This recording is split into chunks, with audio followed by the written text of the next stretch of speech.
Let's ride.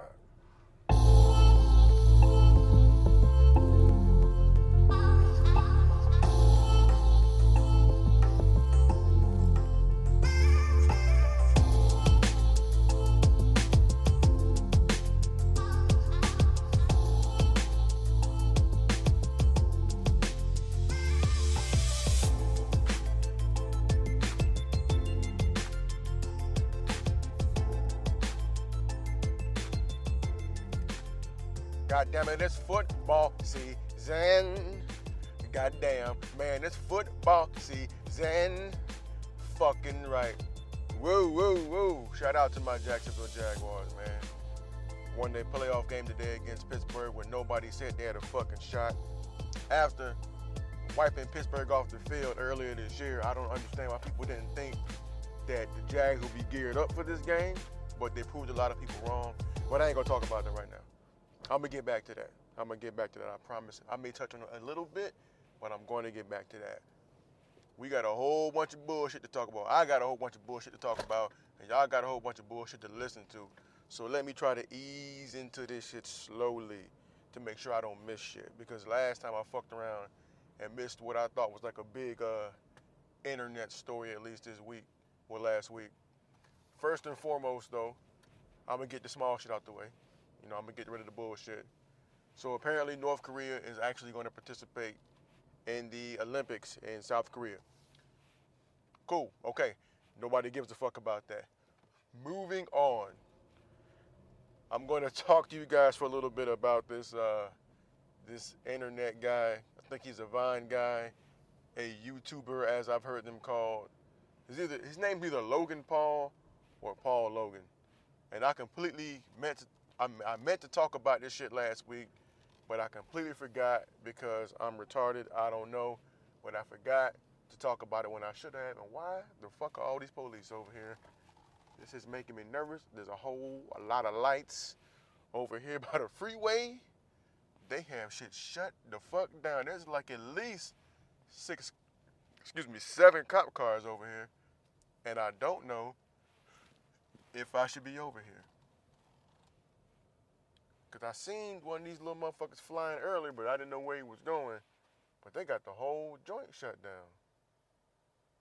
I don't know. I'm gonna mind my business. Maybe it's another pretend spaceship flying over here. And I'm going to drive up to where I'm in some light so I can see what I'm doing a little bit better. But yeah, the Logan Paul cat, he was in the, I guess, the Japanese suicide forest. The one they made the movie about, where I guess the girl went to look for her sister or whatever. So he was there in Japan, and he saw a body hanging. I guess the person that hung themselves recently, I don't know if it was real or fake. You know how it is for YouTube. I don't know if it was real or fake, but there was a body hanging in the forest. It's the suicide forest, so, you know, go figure. Body hanging in the suicide forest. I don't know why they were so shocked, other than if they're like me and didn't think it was real, thought it was a myth. And I don't know if he staged it for YouTube or whatever, but he went in there and that's what it appears he saw, and he put the shit out because he's a person that creates content. So what did he do? Of course he took it straight to the internet and uploaded it to his YouTube page. And then he caught all types of bullshit. He called hell for that. People were killing him on Twitter, on Facebook. Wherever you could be killed on the internet, they were talking shit about, bro. Like, oh, that's fucked up, yada, yada, this, that, and the third. Yeah, that's true. And he was dead wrong for that shit. But the more important video came out like a week or so later, after that I already realized I fucked up and didn't talk about it. And luckily I didn't, because the more important video was the way he was acting all over Japan. People were, you know, in a tizzy, I'll say, about his reaction to the body and him actually filming it and shit, but nobody really said anything about how he was acting in Japan. And I don't remember everything that he did in there, but he was doing disrespectful shit, like running around with a fish, dressed as a Pokemon, or as, I guess, one of the Poke people, throwing Pokeballs at people and shit in Japan, recording people without asking them and shit. Just the look on people's faces lets you know that, like, they were pissed off. Like, this is the stupid American bullshit they talk about. People come over there being loud and just acting crazy, and I get that you're doing this to create content for your YouTube channel and shit, but you went over there to experience culture. and cultures are different. That doesn't mean because you're an American, you got the right to be an asshole. There's a few other people that could take that lesson, but I'm not going to get to that just this yet. I didn't understand why that video wasn't as popular as the other, because people will get mad about you disrespecting an issue more than they will get mad about you disrespecting actual people. I feel like I've picked that up in my life. Like if you disrespect the issue like suicide awareness like he did, or maybe if you disrespect like the Me Too movement or some shit, people will get more mad at you about you disrespecting the actual movement than they get mad about you disrespecting an actual culture. And for somebody with such a huge following to make such a mistake, to me, is ridiculous. I don't know how he didn't see that in a culture where people are more conscious about what's being done to other people, or let's say how the right will put it, people are more sensitive to what's being done to other people. I don't know how he didn't think that would get him in some hot water. I guess that maybe it's an American privilege, I guess. I won't call it the other word, but I'll say maybe it's his American privilege. He thought he could just go somewhere and act a certain type of way because he feels like he's a real celebrity, which I guess he is. He's enough of a celebrity for me to talk about him, I guess. I'll call him a YouTube personality. He's enough of an internet personality for him to be newsworthy, but that wasn't it. The shit they were talking about, him being in the fucking forest and showing the body and appearing to be shocked whether he was joking or not, to me that's not as big a deal as him going over there representing our country and just blatantly disrespecting people, and then going back, looking at that footage, chopping it up, doing all the editing, and still putting that out. That lets me know that there is a huge lapse in maturity there, and there was nobody in the room with him to check him. Nobody else thought that anything he did was wrong. Nobody. There wasn't like a clear head in the room. Because to me, that means you fucked up twice. One, with the suicide video, and then two, with all the bullshit antics that you guys recorded, edited, and then processed when he was just in Japan. So I say he's getting everything he deserves right now. You get that Logan, that L is super duper capital right now because YouTube's blocking your videos. So now your one stream of income doesn't even want to have anything to do with you. And I hope you have something else to fall back on, because if that's all you had, it's going to take you a while to bounce back. That's if they let you back. Hopefully he gets his shit together. But, fuck it. I really don't care. It was an asshole move. I hope other people learn from that. Like, I know it's the internet and people tend to do whatever fuck they want. But there are consequences for some of the things you do. We all have to face them. Like, I could potentially get myself in trouble by saying something on the internet and putting it on the podcast. It's just something I have to deal with. Am I willing to risk having problems by speaking my mind? So I have to be careful. Like, I don't give y'all 100%. Trust me, if I could give y'all 100%, shit might be way better. But I can't give y'all 100% because I have to be responsible to myself, to my family, and I have to continue collecting the paycheck that I collect today in order to support my family. So I check myself a little bit. It's a little bit of an ego check. Like, who am I to say these things? I'm me, goddammit. I'm who the fuck I'm is. And this is no playing this ride. And I'm Blackout. It's my podcast. I say what the fuck I want to an extent. What else happened that is of importance? The H&M bullshit. I feel a real certain type of way about this. I got a homie who does a podcast, and they were talking about it, and they disagreed. Well, one of the people on it disagreed about people being mad about it or people being in an uproar about it. And I'm one of the people that he disagreed with, because when I saw that shit, I was fucking furious. I don't know how, as an international company with businesses, with stores everywhere and employees from everywhere, I don't know who running that ad campaign didn't notice that, didn't catch that. How did that go unchecked? How did nobody fucking see that? And if it's the UK line, so fucking what? There's black people over there. It's not like that they don't have black people over there in the UK. That's ridiculous that made it off, and that they had to be called out by the rest of the world in order to fix their fuck up. That should have never left the editing room. He should have never had that sweatshirt on. Never. what my boy was saying was that maybe it's not the same over there as how we view things. And I tried to hit him up and let him know, like, no, it is the same.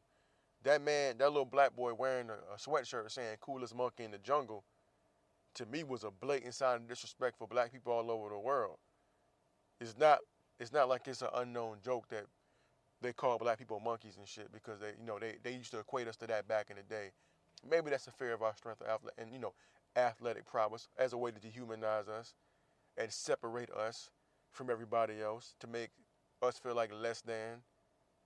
That it's a tactic that's been used all over the world. And I remember a few years back watching Real Sports with Brian Gumbel, and they had one of the black soccer players on there, and he was talking about how when he would play soccer matches, when he was playing against, he'd go to certain teams, to certain clubs. I don't know if it was in Russia, maybe once in the UK, and maybe somewhere else, where when he's on the field and he's playing the game he loves and giving his all and trying to help his team win, you got whole crowds of people making monkey noises and shit and throwing fucking bananas on the field. So to me, it's nothing spontaneous. You have to plan to bring bananas to a fucking soccer game to throw on the field. So that reference is definitely alive and well over in the UK or in Europe or wherever the fuck. So that shit was completely out of line and inappropriate. And I hope whoever was responsible for that shit loses their job. And I hope whoever in charge of that person loses their job too. Because on a project that big, on an ad campaign that big, you should have oversight.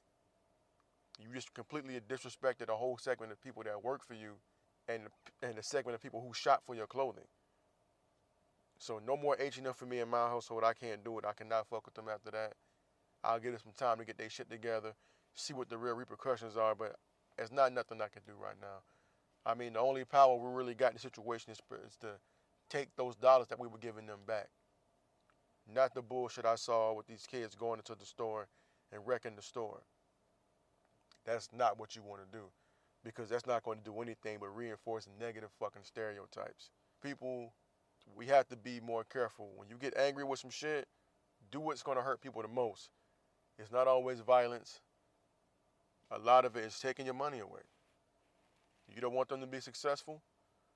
Give them terrible reviews and stop shopping there.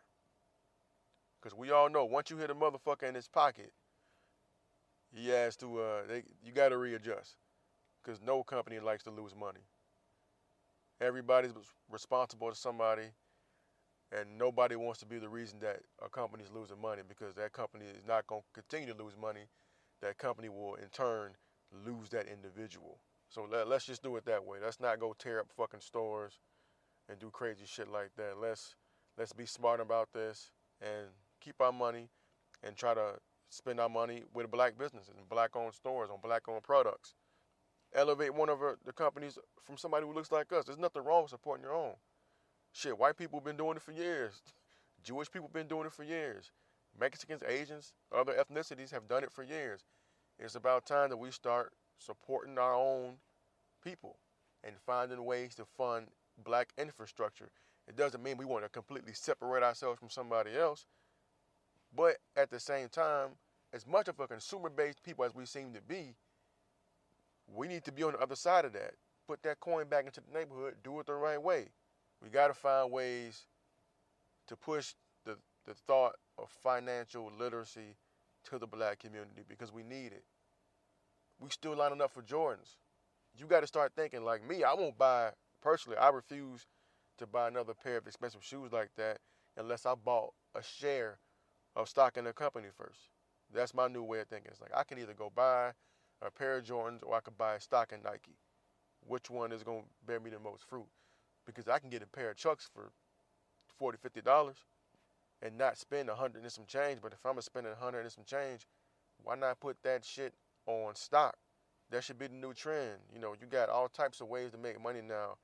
Crypto, shit, just person lending, fucking saving, precious metals, things like that. We need to focus on other shit.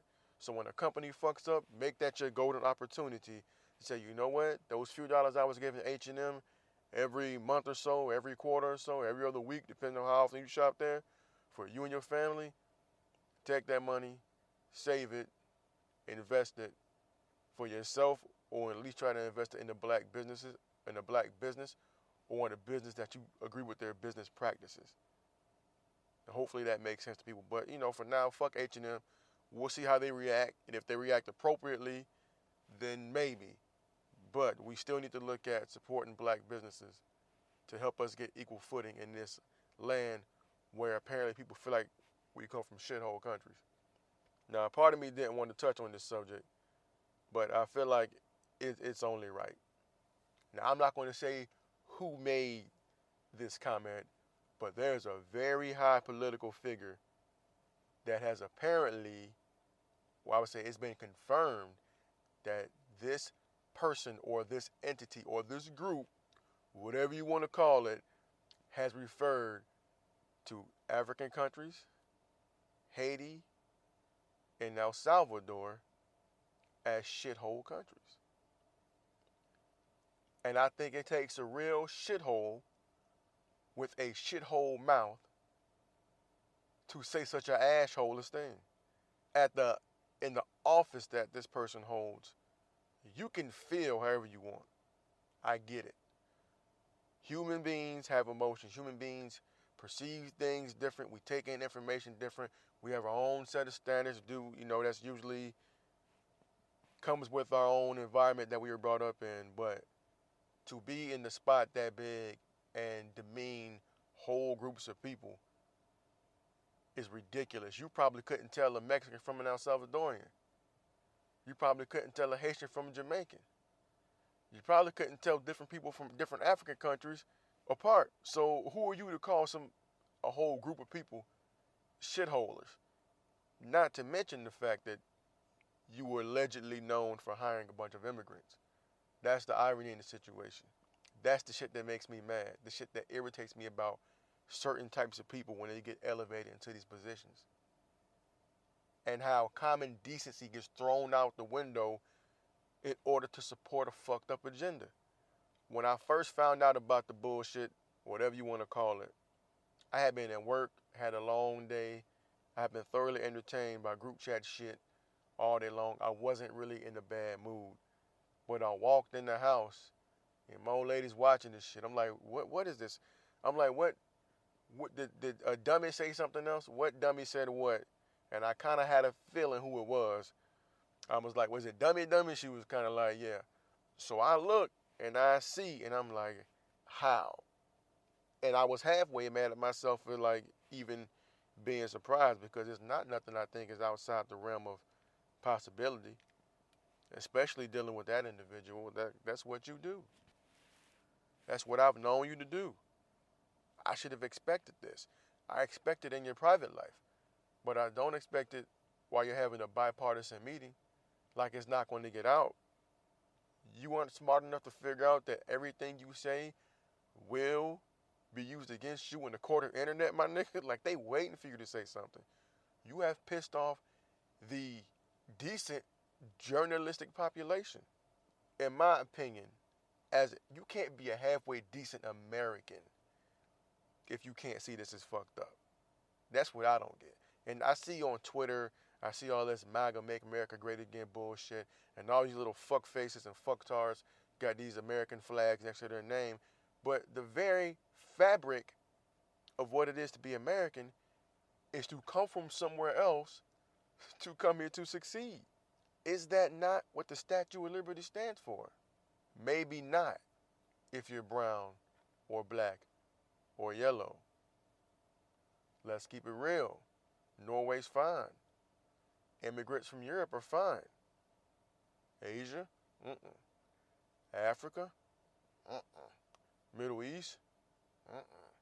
Central America? The Caribbean? No. They don't want that. Nobody wants that. Everybody's so wrapped up in being these super patriotic Americans that they're forgetting what we're founded on. Of accepting people from fucked up circumstances and helping them build themselves up in our great nation. That's what makes us great.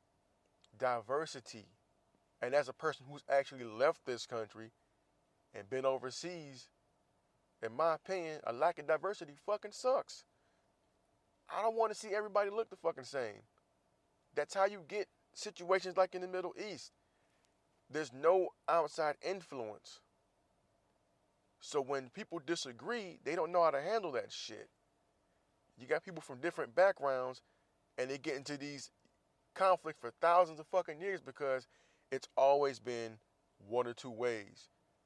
And whichever way is in power until the other side can get in power, and then they go to fucking war. But in the States, if you're lucky, you grow up in a melting pot. You grow up around everybody.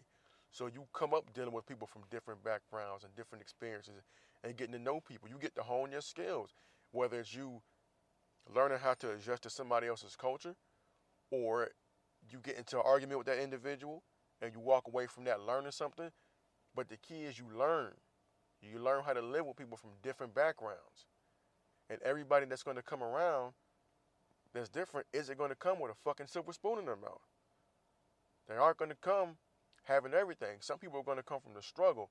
And a lot of those people that come from the struggle end up coming up to the States and making it. And a lot of people coming from these other countries are coming with degrees anyway. Go check the numbers. But if they are coming out of a fucked up situation, let's be who we say we are. If we're gonna be the world police, that don't mean we get to just go fuck up other countries and leave. Let's help these people out. I mean, shit, Haiti's been paying for a long time for rebelling. How long has Haiti got to suffer? People talk about the leadership for Haiti not being shit. Help them out. Isn't that not in the fabric of the Americans to help out their fellow man? We're supposed to be a Christian nation, right? Right? That's what everybody says. America's a Christian nation. Okay. Well, it's more about than handing out Bibles and shit. Go fucking help somebody. If those are really the principles we stand on, help them with their infrastructure. Because the minute another country wants to do it, then you're going to be on their ass. So we can say shit about Haiti and El Salvador and even fucking Cuba, but to say the Russians took an interest, she's like, you know what? We're going to help Haiti out. We're going to help out El Salvador. We're not going to refer to them as shithole countries. We're going to help them out. Then I bet the reaction will be completely fucking different.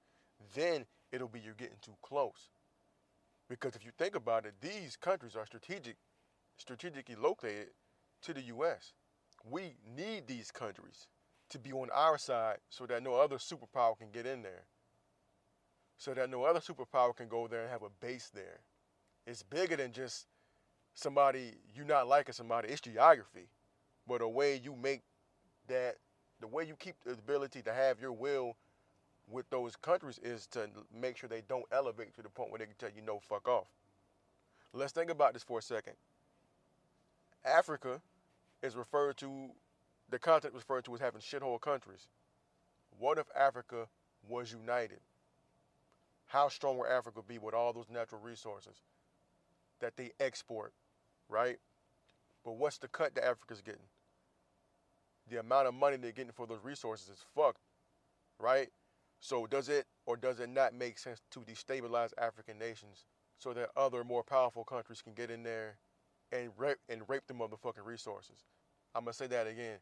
Does it or does it not make sense to go into the continent of Africa and destabilize the countries in Africa and rape them of their natural resources so that they don't get the fair amount of compensation that they're due for all their goods that they have there naturally? Because Africa's being exploited by a fuck ton of countries right now because they're not unified.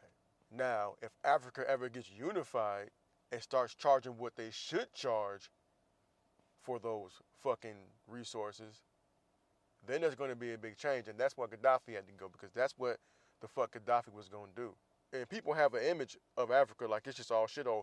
You should really go on it, since everybody's so internet savvy, you should really go on the internet and just do an images search for some of these cities in Africa. And you'll be surprised how close they look to cities in the U.S. When I was in Turkey, I found out the same way. I was in Turkey expecting something and got completely and got something completely different. I walked up into a neighborhood that looked like a neighborhood in Southern California, and I was in fucking Turkey. And it's the same thing in Africa. It's not all fucking wilderness land like they show you on TV with gazelles, cheetahs, and lions and shit. It's not all that. There are huge reserves, but there are cities in Africa. And while it may not be to the American standards, they're civilized over there. There are tribal conflicts. It is not perfect by any means.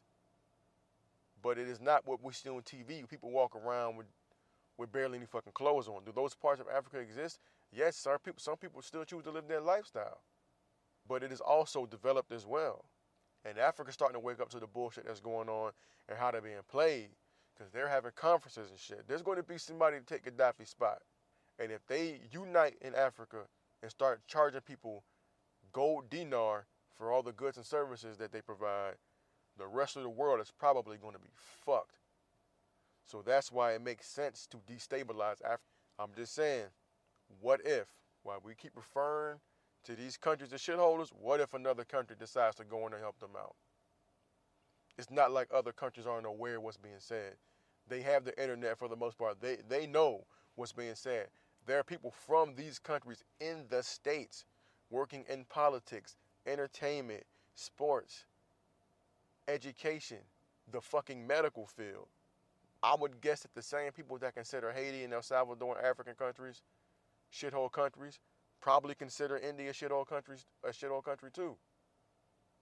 How many African and Indian doctors have you seen around the world? Especially in the fucking States. Let's not get it fucked up. This is not the only destination for people trying to leave their countries. They can go, and they do go, to other countries. But while you talk shit about the people from those countries that are less fortunate, what you're going to do is alienate the people from those countries that have degrees that could come out and help ours. You got to be careful what you say when you generalize a whole group of people. It's the fucking dumbest shit I've ever seen in my life. But they'll still be on there on Twitter. Oh, XYZ person is blunt and straightforward, straight shooter. Let Barack Obama's black ass would have said that same shit about any European country. They would have been trying to fucking impeach Obama right now.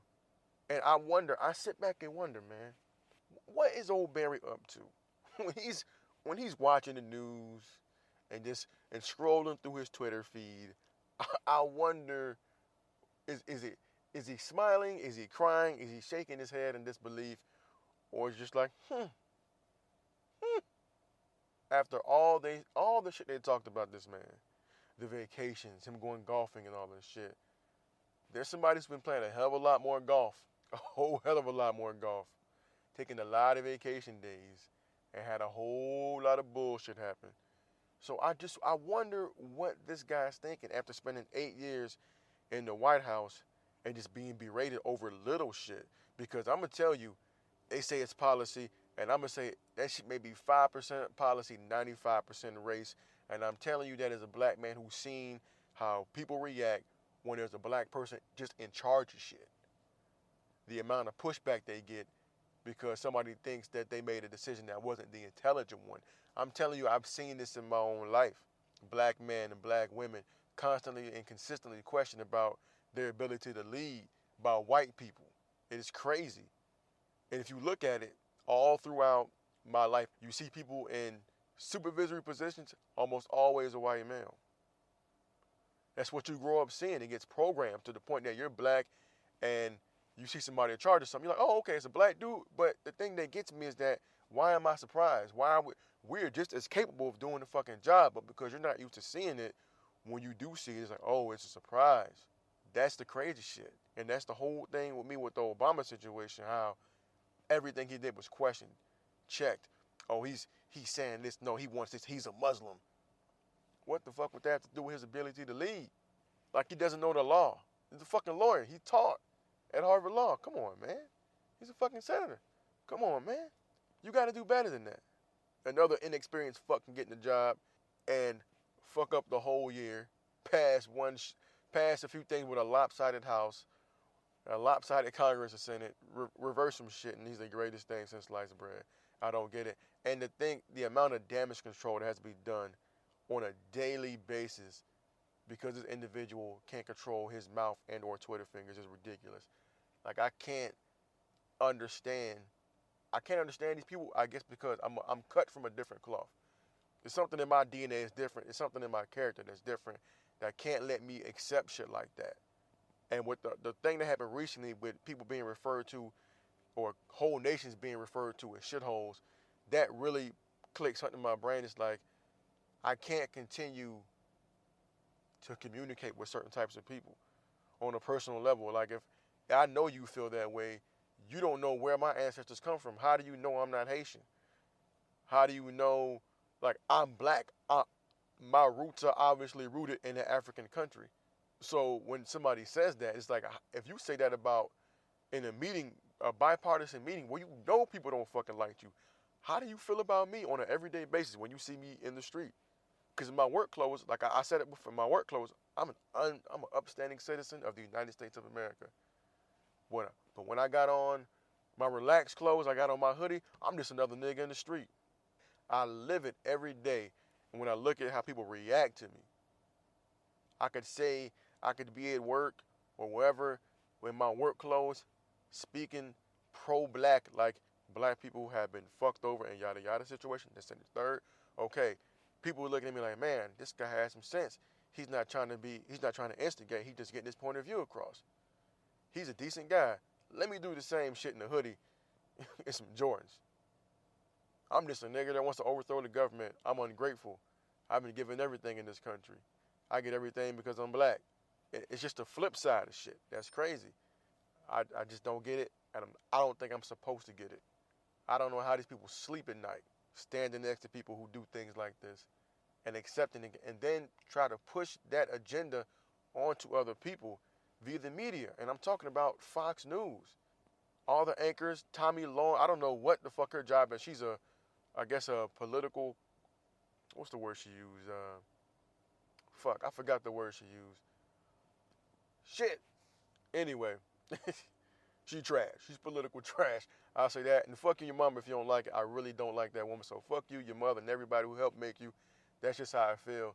And anybody from the Bill O'Reillys to the Tucker Carlsons to the fucking Hannitys to Laura Ingraham, fuck all them. Fuck their families. Fuck everybody who helped make them. And fuck everybody who supports them. If you don't like it, oh well. That's just how I feel. You can say the same thing about me. And still, fuck your mama. That's just how I feel.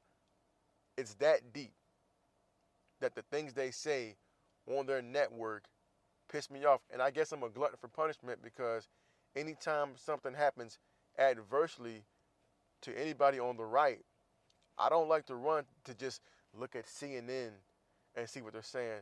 The first thing I do is like, oh, some bullshit happened. Let me jump over and look at Fox News and see what they're talking about, to see if they'll even address this shit. And I got to see that. It's just a Fox News show called The Five. I caught a clip of it where the guy, the younger guy on the show, the fucktard with the stupid hair, he was saying, oh, he's blunt or whatever. And I think the guy next to him, he's either black or Hispanic or he's a combination of both, how he just sat there. I'm like, you really gonna sit here and just let people talk like that? You really gonna sit like there and let people talk like that? He said a little something, but he didn't say enough, goddammit. At that point, he should have got the fuck up and walked off the set. At that point, brother, you gotta know your worth. You can work at a different news station. You have enough time in the game where you can get up and walk away from bullshit like that. You conservative man of color, cool. Okay, everybody has their choice to make in this life. You can make it. You have made it. You're an older guy. I'm pretty sure your retirement situation is gravy. You could have got up and walked away. You definitely should have checked them. But you should not have sat there looking like fucking Uncle Tom, Boo-Boo the Fool like you did. That was a fucking disgrace. But I'm off of this now. What else I got to talk to you guys about? What else? I said I was going to get into sports. I'm going to hold off on that for a second. Oh, yeah, there was a cop killed in Colorado. A cop got killed in Colorado by a crazy guy with a gun. Y'all ready for gun control yet? Are y'all ready? Is it about time? Still no? Y'all not ready for gun control? I will say about this case, that body cam footage came out quick as fuck.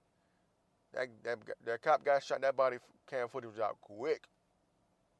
I guess when it's one of your own, it makes a difference, though. What else happened? Oh, Oprah made the thick-ass, gigantic-ass speech, and now people want her to run for president, but she's like, nah, I'm cool. I'm chilling. I don't want to do that. Would it be cool? Would it be great? Would I probably vote for Oprah? Yeah. I mean, because the alternative is, come on, let's be real. Celebrity versus celebrity. Level-headedness.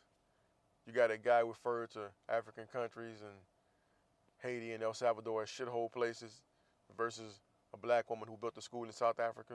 Who gets my vote? Come on now. Do I feel like she would win, though?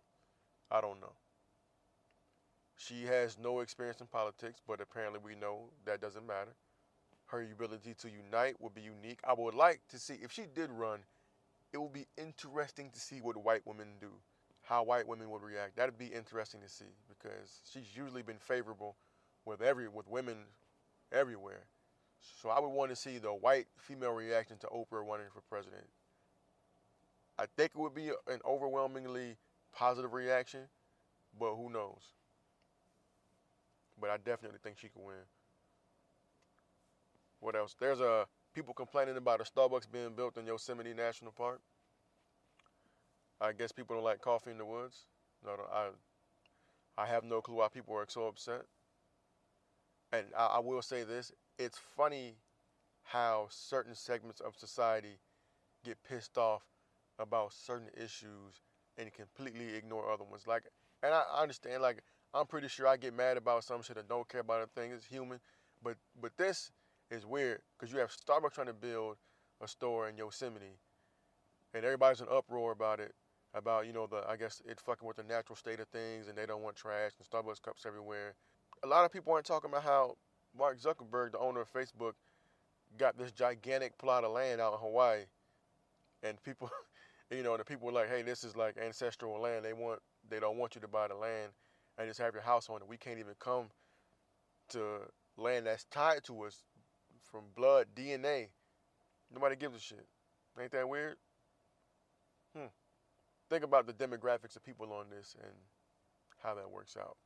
I know it's private property, but hey, just think about it. People aren't nowhere near as mad about that as Hawaii. Just if you think about Hawaii as a whole and how the locals feel about people living there, you worried about one Starbucks in Yosemite National Park? Hawaii has been all but invaded. And it's nice. I've been there. It's great. I enjoyed it. But when you hear the other side of it, it's fucked up, man. Hawaii got ghettos and shit, too. I seen the motherfucker smoke meth on the city bus over there. Shit is real. Hawaii is crazy. All right, what else? Because this is getting long. I'm trying to wind this down.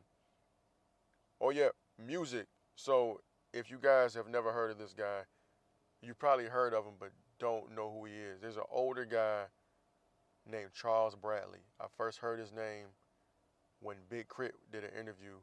I don't know if it was the one he did on the Everyday Struggle shit with Joe Buttons, or if it's one he did with Sway or whoever. But Big Crit sampled his music, and Charles Bradley makes that old. It's like soul music from like the 60s and shit.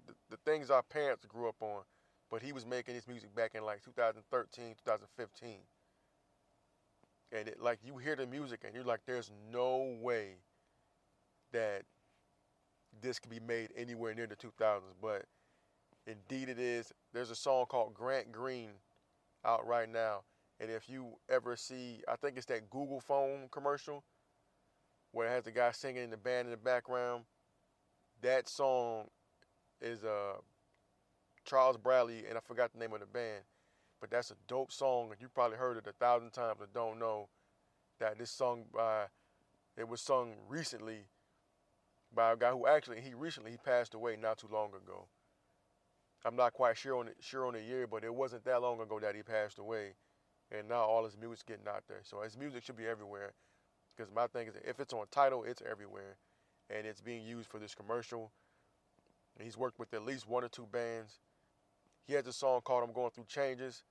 If you've ever seen the show, it's a show called Big Mouth or Shut Up Big Mouth. It's on Netflix. If you've ever seen that show, his song is the title track for that show. And he has another song out, but he makes some dope music. So once again, the guy's name is Charles Bradley. I know it's on YouTube, so if it's on and it's on Tidal, so I'm pretty sure it's on Spotify and iTunes and Google Play. I'm pretty sure it's everywhere else.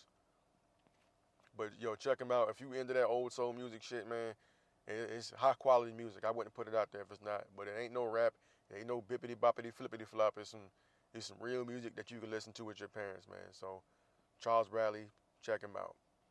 And that's about it. Oh, sports. Bama pulled that national championship out their ass. Big shout out to Jalen Hurts for being a man. He got pulled before half, and he supported the freshman quarterback who may have his job next year. But that dude, the Hawaiian dude with all them damn vowel sounds in his name, came out there and balled the fuck out. Like, I was like, why did they switch the quarterback? I don't think they ever let Hurts get into a rhythm. Or Hurts, I don't think he ever got into a rhythm. They kept running the ball to the outside edge, and Georgia's way too fast for that. I feel like if they'd have ran the ball up the middle, they may have created some lanes for him to get into the groove doing play action pass and maybe hitting people with short shots, and then they could have brought in the QB option, but they didn't do that. They struggled the whole game. I mean, they scored points, but they were behind for a while initially, and then they came back and won it in overtime. The freshman threw that bomb downfield. But the thing about the game, I was dying laughing watching this game. But you have a kicker from Georgia who has superpower glasses making field goals from 50 yards out. And you got this fucking guy from Alabama who's missing kicks from 30 yards out. I don't even know if this guy's still fucking alive. And I'm pretty sure he wouldn't have been able to survive a day after that in Tuscaloosa had they not won that game. But that has to fucking suck. And you're this big time kicker at Alabama. You know, you're going against Georgia, who hasn't been like a big name in the SEC. And then they come out with this kicker who looks like a fucking super nerd, comes out here crushing it, knocking out these field goals from like 50 yards plus, and you can't kick a fucking 30-yard field goal. This guy had 2 opportunities to end the game, and he blew it. And he missed a kick earlier that would have had them. They would have never even went to overtime had he made the first kick. And he missed it again. Yeah, if I'm that guy, like, I don't want to be seen. Lucky for him, I forgot his name because I put it out there. But anyway, Alabama, good on you. Jacksonville Jaguars, good on you winning both of these playoffs games. By the way, fuck the Bills for life. I don't like what they did to my city when they lost that. Big Ben put the Steelers on his back today. We always talk about, the Killer Bees, Le'Veon Bell, and Antonio Brown with Big Ben. But Big Ben put them boys on his back today to make those throws on 4th down, big plays. God damn. Now, Big Ben ain't going into the Hall of Fame. Something's wrong. Should he even be playing? I don't know. He's a 2-time accused of sexual assault. I'm surprised his name has not been brought up in the Me Too movement. But, hey, I'm just saying, if you're going to get one, get them all. But Big Ben, he balled out today, but they came up short because they was playing my Jacksonville Jaguars, and they bust their ass. You had them down early, and we probably would have had them down by more if it had not been for some lucky plays that Pittsburgh made. But it made for a great game. And, who better to beat than Pittsburgh if you want to move on. We put the whole AFC North in a body bag. We swept them this year. We fucked Baltimore up. We beat Cincinnati. Of course, we beat Cleveland. We beat Pittsburgh twice. So we effectively own that fucking division this year. That's right, punk-ass Ravens fans. I'm talking to y'all, too. Bam! And I haven't been paying attention to basketball this week because LeBron stepped out when he was trying to make a game-winning shot. It's okay. He'll bounce back. They'll probably be in the finals again this year. Is that it? That might be it. Let me check my cellular device and see what else I got for y'all. I think that's about it, man. Don't call places shithole countries, man. Especially if you don't know a fucking thing about that country. That's stupid, immature, and at least have the intelligence to not do it in public around your enemies. Come on, man. Loose duck lips sink ships. And that's all I got for y'all, man. Again, Charles Bradley, check out his music. He's good. He's dope. So y'all know the drill, man. No playing this ride. black out the guy talking, get at me, man. NoPlayInThisRide@gmail.com, all lowercase. No Play in This Ride on Twitter at capital N, lowercase o, capital P, L-A-Y. Capital N, lowercase o, capital P, L-A-Y. No Play 247 at Twitter. I didn't fuck it up this time. Like I always say, hit me up, give me some feedback. Let me know if I missed the topic. I'll talk about it next week. I ain't too much of a man to admit I fucked up. Fellas, don't watch a Mountain Between Us with your old lady. It's a trap. Don't watch that fucking movie. If she goes to rub out, you say, nope. Go play video games or some shit. But yeah, Charles Bradley, Oprah's not running for president. North Korea's back in the Olympics. Nobody gives a shit. What else, man? Obama, we need you. Come do something. we out here fucked up right now, man. It's crazy. Gun control. Gun control. We got to do something about people getting shot and killed. One time for Kaepernick, just to make some of y'all mad. But yeah, no playing this ride. No playing this ride. No playing this ride. No play 247 at Twitter. Hit me up. I love y'all. Thank you for listening. And I'll end on this. If you have a talent, if you know somebody has a talent, hey man, push them to execute. Tell them to go out there and do that shit. Especially for something like music, anything artistic, man. Somebody's gonna like that shit. If you put it out and give people the opportunity to even know it exists, somebody's gonna fuck with it. And I'm gonna tell you how I know this. I'm an idiot. I do a podcast from a fucking car with equipment I spent less than $150 on, right? I do it sitting in my vehicle, either driving or park somewhere. I do it in my car, bro. And I've been doing this since October. It's early January. And this podcast, through all the different episodes, has been downloaded over 800 times. But I don't give a fuck if people subscribe and just let it download. Oh, well, to me it counts. That means I did something to get them to subscribe. I've got 11 reviews on iTunes, all 5 stars. I made somebody happy. I networked some kind of way and got somebody to review my shit. I got this app called Buffer, and I go on Buffer and I set up what times I wanted to post my podcast on Twitter so people see it. I set it up automatically, and then I just reboot it the next day. Somehow, somewhere, somebody's getting this shit. And if you do music, you could do the same thing. Because I'm not doing this for money. I'm just doing it because I want. But if you want to do music and get your shit out there, put your shit out there. Somebody's going to listen to it. Invest in yourself. Imagine if I was getting paid for this. I'd be going way harder. But I got 800 downloads on like 15 episodes of a podcast. 14, 15 episodes of a podcast. Imagine if you put an EP out with 4 good songs, or an album out with 6 good songs and 4 okay songs. Put your shit out there. Stop fucking waiting. Put your shit out there and see what it does, man. And if it's dope and I get a hold of it, I'm going to put it out there too, man. Send it to me. NoPlay247 at Twitter. NoPlayInThisRide@gmail.com. If you know me personally, inbox me in my Facebook shit, man. Go get the money. Or go put your art out there, even more important. If you got art you want to, go put it out there, man. Give people a chance to enjoy it. Because I may think you ain't shit, but somebody's going to like it. And if you listen to this and you like what I'm saying, you probably ain't shit anyway. Peace.